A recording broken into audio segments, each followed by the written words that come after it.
1 bulan lah, 1 bulan kurang 5. Ini sudah besar, bulunya mulai tumbuh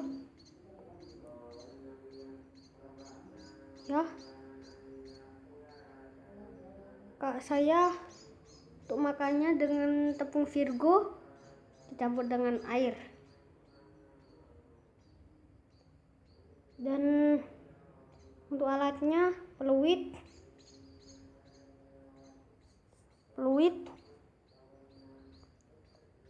dan suntikan, dikasih pentil dan sarung tangan ya. Assalamualaikum.